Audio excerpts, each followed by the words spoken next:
నా కవితా శీర్షిక ఎలక్షన్ల పండుగ. బడి సెలవులల్లా బంతిపూల కాడికి నేను. బంతిపూలు అమ్మే అవ్వ, ఎన్ని కావాలి కొడుక, ఎంతవ్వా బంతిపూలు, సాతనైతలేదు కొడుక, సావుదాలకు అమ్ముడైతుంది.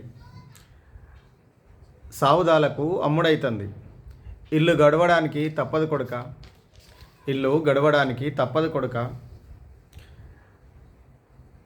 కొడుక.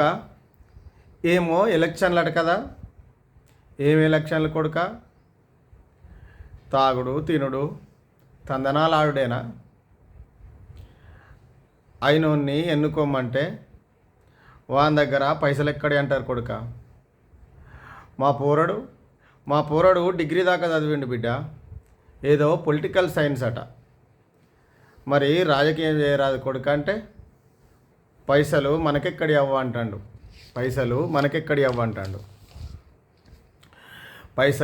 పైసల మీద మన్ను పరిశానే ఉన్నది బిడ్డ. పైసలు ఉన్నోడే అయితే ఇక పాయిదేంది బిడ్డ. మందు పోయించుడు మలుపుకునుడు, మళ్ళీ దినం దాకా మరి చూడరు కొడుక. తెలంగాణలో ఎందరు సర్పంచులు అవుతారొచ్చు. అవ్వ 12,733 దాకా సర్పంచులు అవ్వ. ఇక వార్డులు అంటావా 1,12,288 దాకా వార్డులు ఉన్నాయవ్వ. సర్పంచ్ కాక ఇంకో ఏమో ఎలక్షన్లు అట కొడుక, అవి ఎంపీటీసీ జెడ్పీటీసీ అవ్వ. అవి ఎన్ని ఉండొచ్చు కొడుక. ఎంపీటీసీలు 5,749, జెడ్పీటీసీలు 565 అవ్వ.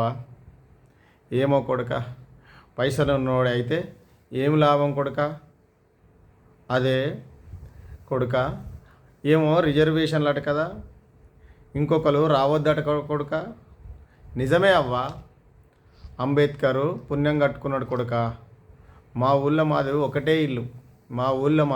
ఒకటే ఇల్లు. ఇక పైసలు లేకుంటే నా కొడుకు సర్పంచ్ అయినట్టే. ఇక నా మాడ నొప్పి పోతుందో, ఇల్లు ఈ గంప మోసుడు తప్పుతుందో. నా మాడ నొప్పి పోతుందో, ఇల్లు గంప మోసుడు పోతుందో. అవ్వ తప్పకుండా తప్పుతుంది. నిజాయితీగా ఎవరి నోట్లో మట్టి కొట్టకుండా సర్పంచ్ గిరి నీ కొడుకును చేయమను.